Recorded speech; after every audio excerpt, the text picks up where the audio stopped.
As I've shared before, a primary OCD compulsion for me can be what I call imaginary conversations, which, as the name implies, is imagining conversations with people in your head. But it can be tricky because, of course, people without OCD also do this. So, a good way to tell when you've trended into compulsive territory is when the monologue or dialogue, but it's a monologue, no one else is actually there, in your head is using the word you. When instead of thinking about what you want to say to someone, like, oh, I need to remember to talk to Michael about this, or I want to make this point when I have this conversation, you're actually using the word you. You are fully in the role. You need to do this. You should do this. You said this. You did that. That typically, for me, means I am in compulsive territory. I'm fully identified with this role.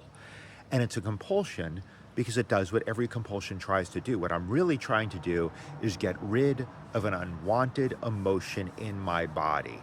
The delusion of this compulsion, and really every compulsion, is that if I figure things out in my head, I won't have to feel the unpleasant, painful emotions. In this case, it's often something like, well, if I can just figure out the right thing to say, I'll get this sense of satisfaction or putting this person in their place, and I'll feel better.